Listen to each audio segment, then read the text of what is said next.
할렐루야.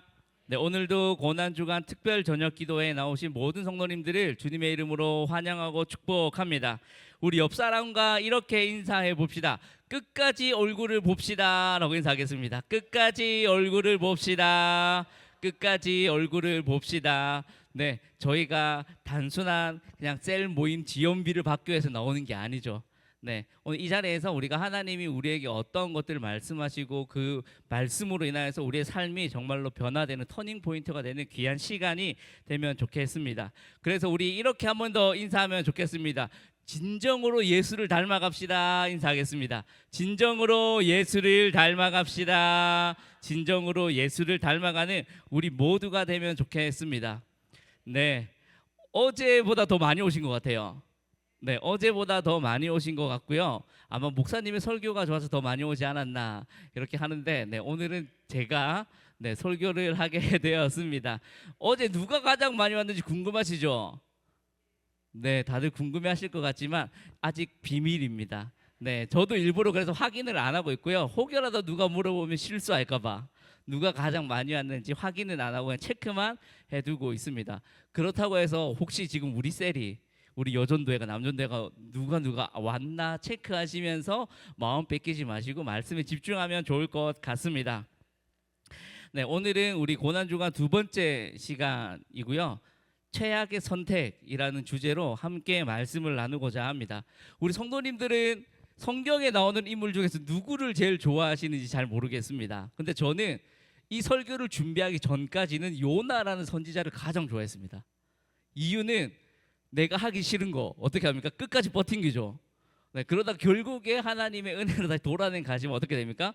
끝까지 버틴겨도 나를 끝까지 지켜주시는 그 하나님, 그걸 경험한 요나. 그래서 나는 이 요나를 통하여서 나도 끝까지 버틴겨 보겠다. 내가 하고 싶은 대로 끝까지 한번 달려가 보겠다. 그래도 나를 버리지 않는 하나님. 그러니까 나는 요나가 제일 좋다라고 저는 이때까지 지금까지 끊임없이 말해왔습니다. 네, 그런데 오늘 설교를 준비하면서 다른 마음이 들었습니다. 아, 요나는 이제 더 이상 좋아하면 안 되겠다. 요나를 좋아하다가는 유다처럼 될 수 있겠다라는 마음이 들었기 때문입니다. 그래서 오늘 본문은 우리가 잘 아는 본문이겠지만 좀 가룟 유다에게 초점을 맞춰서 그걸 또 우리 삶 가운데 적용하면 어떻게 우리가 좀 적용해 나갈 수 있고 실제적인 우리 삶 속에서 어떻게 이것들을 풀어 나가야 되는지를 좀 함께 보고자 합니다. 우리 성경 인물들 중에서 별명들이 있잖아요. 예레미야가 눈물의 선지자, 막 이런 별명들이 있는 것처럼 유다가 가지고 있는 별명이 있죠. 배신자. 네, 누구를 배신했습니까? 예수님을 배신했죠. 네, 그래서 배신자라는 낙인이 찍혀 있는 사람이 바로 이 유다입니다. 그래서 우리 모든 그리스도인들에게 이렇게 하면 굉장히 상처를 받습니다. 너 유다 같아 라고 말을 하면 그 사람은 굉장히 상처를 받습니다.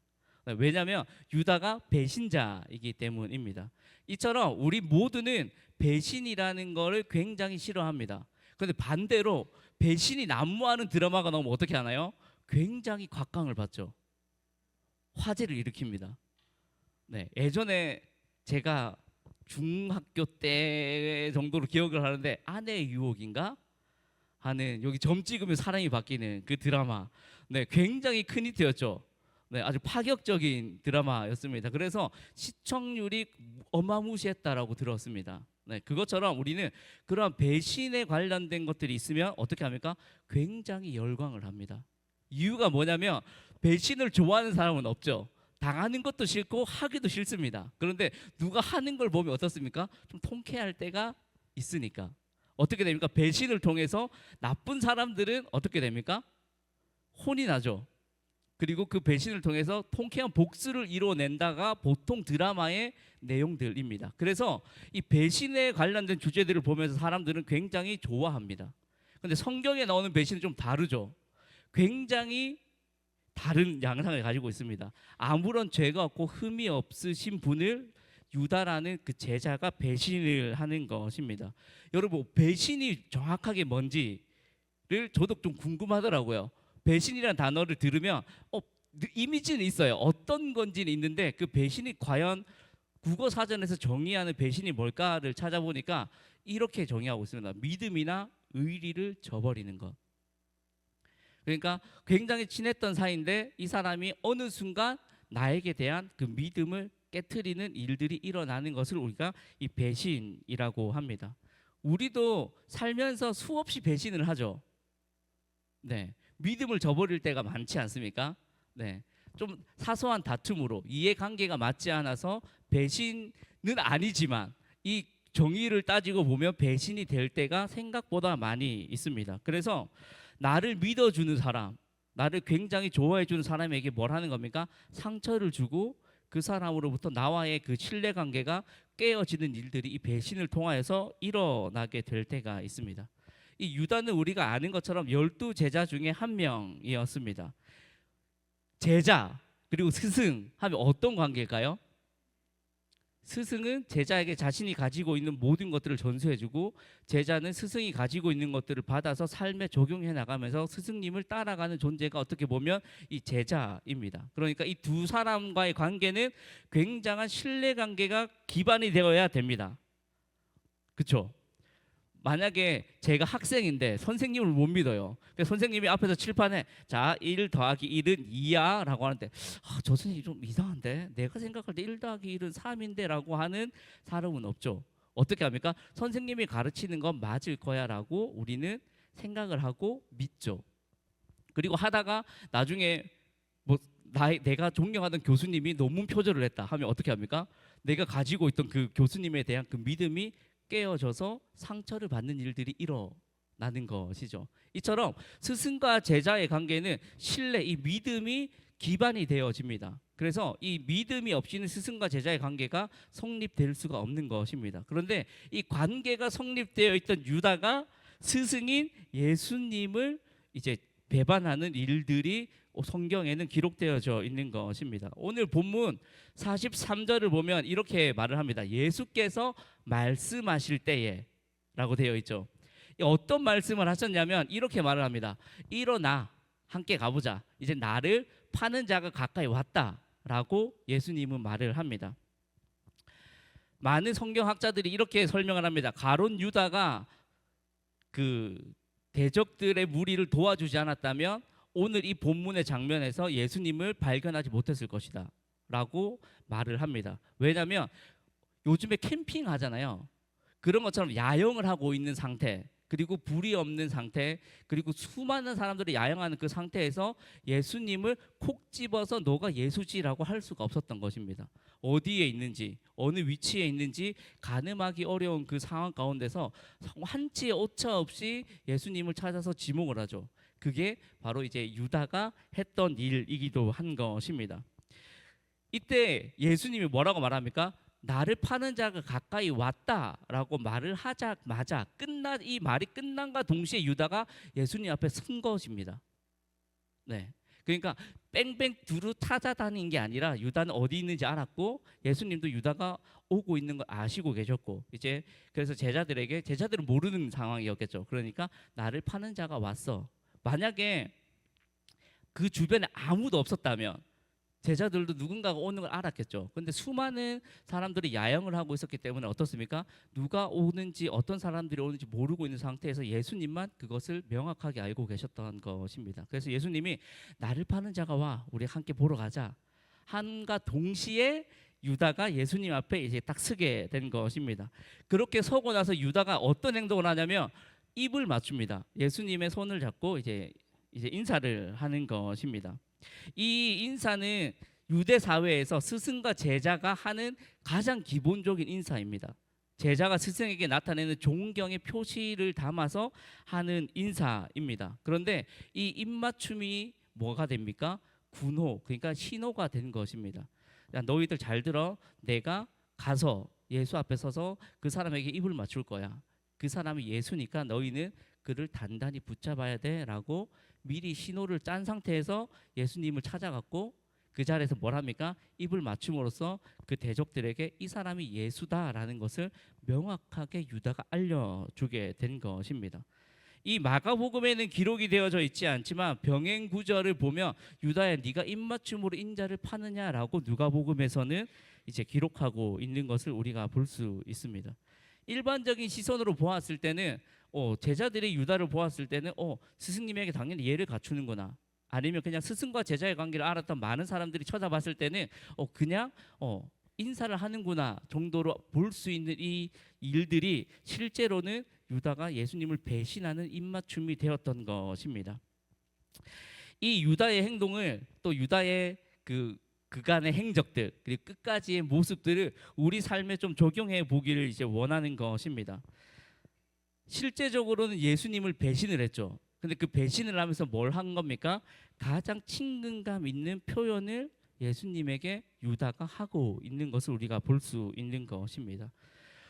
지금 우리가 하는 이 행동, 유다가 하고 있는 이 행동은 모든 사람들이 가장 싫어하는 행동입니다. 배신이라는 행동입니다. 그런데 이 싫어하는 행동을 나도 모르게 하고 있다라고 한다면 어떨 것 같습니까, 여러분? 이 유다가 하고 있는 이 배신의 행동을 나도 모르게 내가 행하고 있다라고 한다면 어떨 것 같습니까? 그런데 실제적으로 우리가 알게 모르게 이 행동을 굉장히 많이 하고 있다라는 것을 우리가 알게 됩니다. 예수님에게 뿐만이 아니죠. 예수님에게 뿐만이 아니라 내 주변 사람들에게도 뭘 합니까? 나도 모르는 배신을 행할 때가 굉장히 많이 있습니다. 그냥 배신이라고 해서 정말 막 이렇게 하는 게 아니라 나도 모르게 그냥 이야기하다가나 나의 행동으로 인해서 다른 사람들이 나에 대한 믿음이 깨지는 행위가 배신이기 때문에 나도 모르는 사이에 우리는 배신을 할 때가 있다라는 것입니다. 우리는 삶에서 예수님을 향해서 배신하는 건 그나마 괜찮습니다. 왜요? 다시 돌아오면 나를 받아주시니까. 그래서 이사야서에도 기록하고 있는 것처럼 너희의 죄가 주홍 같을지라도 내가 눈과 같이 희게 해줄게. 진홍같이 붉어도 내가 양털같이 희게 할게 라고 말씀하십니다. 그리고 끊임없이 뭐라고 합니까? 너 나에게 돌아와. 너 잘못을 했어. 근데 너가 살 수 있는 길은 그냥 나한테 돌아오는 거야 라고 하기 때문에 우리가 어떠한 잘못을 저질러도 다시 그 잘못을 정말로 뉘우치고 내가 예수님께로 돌아가기만 하면 어떻게 합니까? 예수님은 그 모든 것들을 사해 주십니다. 그리고 우리를 품어 주십니다. 그래서 예수님에 대한 배신이 그래도 해도 됩니다라는 건 아니에요. 네, 오해하시면 안 됩니다. 하면 절대로 안 되지만 혹여라도 했다라고 해도 그나마 다행이다라는 것입니다. 왜냐하면 예수님 우리의 연약함을 아시잖아요. 그리고 다시 받아줄 수 있는 분입니다. 그런데 유다는 예수님만 배반했습니까? 아니죠. 같이 있었던 나머지 11명의 제자들 동고동락하면서 3년이라는 그 시간 가운데 예수님의 가르침을 받고 서로 같이 잠을 자고 밥을 먹었던 가장 친하고 한 가족이다라고 생각했던 그 11명의 제자들을 뭐 한 겁니까? 배신한 사람이 유다입니다. 그래서 실제로 주석책을 보면 예수를 배반했고 그 다음에 11명의 제자를 배반했고 더 나아가서는 이스라엘 전체를 배반했다라고 유다를 기록하고 있습니다. 그러니까 유다의 이 배신은 단순한 예수 그리스도만을 배신한 게 아니라 내 주변에 있는 사람들에 대한 그 믿음도 저버리는 일들이 있었다라는 것입니다. 우리는 이 사실을 기억해야 되는 것입니다. 왜냐하면 우리는 나도 모르게 나의 가장 가까이 있는 사람에게 뭘 합니까? 믿음을 저버리는 행동을 생각보다 많이 하기 때문입니다. 나도 모르게 가장 가까이 있는 사람, 내가 소중하다고 생각하는 사람, 친하다고 생각하는 사람에게 우리는 나도 모르게 이러한 행동을 할 때가 많기 때문입니다. 배신을 할 때 심리적으로 작용하는 모습들이 있습니다. 어떤 거냐면 친하잖아요. 그러니까 내가 이런 행동을 해도 이 사람은 나를 이해해 주겠지. 내가 이렇게 해도 이 사람은 나를 이해해 줄 거야. 내가 이렇게 할 수밖에 없는 거는 저 사람이 나한테 이렇게 했으니까 라고 생각을 하면서 뭘 합니까? 이 정도는 괜찮겠지, 이해해 주겠지, 나는 어쩔 수 없었어 라고 하면서 오히려 상대방에게 더 큰 상처를 준다거나 신뢰를 깨트리는 행동을 우리가 생각보다 삶 가운데서 많이 행한다라는 것입니다. 그런데 가장 큰 문제는 뭔지 아십니까? 내가 믿음을 저버리고 있는 이 행위, 배신을 하고 있다. 내가 가장 가까운 사람에게 믿음을 저버리고 있고 신뢰를 깨트리는 행동을 하고 있다는 것을 인식하지 못하는 것이 가장 큰 문제입니다. 예수님은 이미 아셨죠. 근데 나머지 11제자는 예수님이 누가 나를 팔지를 말해줘도 모르고 있었죠. 그리고 유다 본인도 몰랐습니다. 네.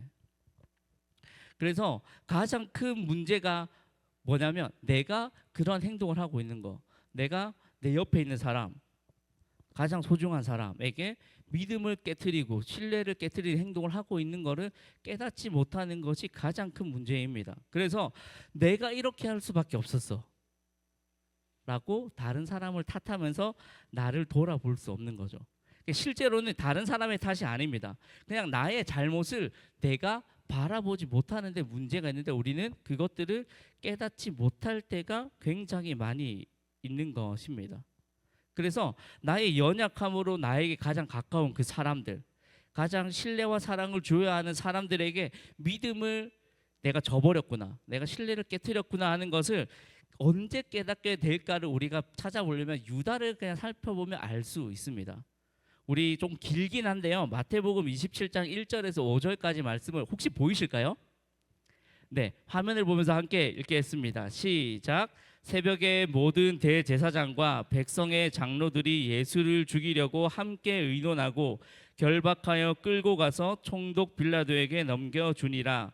그때에 예수를 판 유다가 그의 정죄됨을 보고 스스로 뉘우쳐 그 은 30을 대제사장들과 장로들에게 도로 갖다 주며 이르되 내가 무죄한 피를 팔고 죄를 범하였도다 하니 그들이 이르되 그것이 우리에게 무슨 상관이냐, 네가 당하라 하거늘 유다가 은을 성소에 던져놓고 물러가서 스스로 목매어 죽은지라. 우리가 믿음을 저버리는 행동을 했다라는 걸 깨달을 때는 이미 늦었을 때입니다. 이미 다 깨지고 난 이후에 우리가 이것들을 깨닫는 것입니다. 이것이 오늘 제가 설교 제목으로 선택한 그 최악의 선택의 이유입니다. 유다는 분명히 중간에 멈출 기회가 있었음에도 불구하고 끝까지 멈추지 않고 어떻게 합니까? 예수님을 팔아 넘깁니다. 그리고 우리도 똑같습니다. 내 주변 사람들에게 상처를 줄 때 멈출 수 있는 기회가 분명히 존재함에도 불구하고 나를 돌아보지 못하고 끝까지 가다가 관계가 완전 깨어지고 나서 돌아보며 아, 내가 잘못했구나를 느낄 때가 생각보다 많다라는 것입니다. 그래서 우리는 생각보다 많은 경우 이 행동을 멈추지 않는 최악의 선택을 할 때가 많은 것입니다. 유다도 예수님이 실제로 넘겨질지 몰랐는지는 잘 모르겠습니다. 그런데 오늘 본문을 보면 예수님이 실제로 그렇게 재판에 넘겨지는 것을 유다는 몰랐지 않을까라고 추측은 해볼 수 있을 것 같습니다. 그 모습을 보고 뭐합니까? 아, 내가 진짜 잘못했구나. 내가 죄 없는 예수님을 저들에게 팔아 넘겨버렸구나를 깨닫는 것처럼 우리도 어떻게 되는 겁니까? 끝까지 가서야 그 막다른 길에 도착해서야 아, 내가 잘못한 거구나를 우리가 깨닫게 되는 것입니다. 유다는 이렇게 고백을 합니다. 내가 무죄한 피를 팔고 죄를 범했습니다 라고 고백을 하죠. 그리고 은을 던져놓고 뭘 합니까? 목매어 달고 죽는 자살을 하게 되는 것을 우리가 볼 수 있습니다. 사랑하는 성도님들, 우리가 믿음을 저버리는 행동을 하고 있다라고 한다면, 예수님에게 대한 믿음을 저버리는 삶의 모습들이 있다면 그것들을 돌이키실 수 있기를 주님의 이름으로 축복합니다. 또 혹여나 나와 가까이 있는 사람, 소중한 사람에게 그 믿음을 저버리는 행동을 하고 있다는 것을 깨달으신다면 돌이키실 수 있기를 주님의 이름으로 축복합니다. 우리가 그것들을 깨닫고 나면 돌이켜야 되겠죠. 유다처럼 포기하고 멈추면 안 되는 것입니다. 우리는 멈추지 말고 끝까지 돌이키려고 노력을 해야 되고 또 관계를 회복해 나가려고 노력을 해야 되는 것입니다. 내가 이미 믿음을 저버려서 깨어진 그 믿음, 그 관계를 회복하기 위해서 우리는 노력을 해야 됩니다. 그러기 위해서는 나의 잘못을 명확하게 들여다보아야 되고 그 잘못을 고백해야 되고 뭘 해야 됩니까? 다시금 하나님이 원하는 방향으로, 그리고 내가 상처 줬던 사람들에게 용서를 구하며 나아가는 모습이 우리 안에 있어야 되는 것입니다. 우리가 그렇게 해야 되는 거는 예수님이 우리에게 사랑을 흘려주셨을 때 너 그 사랑으로 관계가 많이 깨어지는 걸 나는 원해가 아니라 그 사랑으로 너희가 주 안에서 하나가 되기를 원하시기 때문에 우리는 내가 혹여라도 잘못한 게 있다면 돌이켜서 뭘 해야 됩니까? 끝까지 그 관계가 다시 그 사랑 안으로 돌아올 수 있도록 우리가 노력하며 나아가야 되는 것들이 필요합니다. 이 오늘 본문 후반부에 보면 우리가 잘 아는 예수님, 그 베드로가 예수님이 잡혀갈 때 뭐 합니까? 칼로 이제 귀를 자르는 장면이 등장하죠. 오늘 본문에는 적혀 있지는 않습니다만 베드로라고 좀 명확하게 다른데 보면 이제 누가복음에는 기록되어져 있습니다. 그런데 이 베드로가 한 행위는 어떻게 보면 예수님의 믿음을 저버리는 행위이기도 했습니다. 왜냐하면 예수님이 붙잡혀 가는 것은 어떤 일입니까? 내가 자신을 대속물로 주기 위해서 나의 사랑과 그 희생을 해야만 뭐가 됩니까? 구속사를 이룰 수 있는데, 구원 사역을 이룰 수 있는데 베드로가 그걸 지금 방해하고 있는 거죠. 그러니까 베드로의 입장에서는 내가 예수 그리스도를 지키겠다, 예수님을 지키겠다라고 하는 행동이 어떻게 보면 예수님의 그 사역을 방해한 행동이 되고 있었죠. 그런데 그 잘린 길을 어떻게 합니까? 예수님이 잡혀가는 그 와중에 치료해 주시고 가시죠. 그리고 오늘 본문 뒤에 보면 제자들이 뭐 합니까? 예수님을 버리고 도망을 갑니다. 모든 제자들이 다 도망을 갑니다. 근데 그 도망간 제자들을 어떻게 합니까? 예수님이 다시금 찾아가시죠. 그리고 그들에게 보이시고 사랑으로 다시금 품어 주십니다. 그래서 뭐가 됩니까? 제자들과 예수 그리스도의 관계가 다시 회복되고 그 사랑을 깨달으니까 제자들이 헌신하며 나아가는 모습을 우리가 성경에서는 이제 볼 수 있는 것입니다.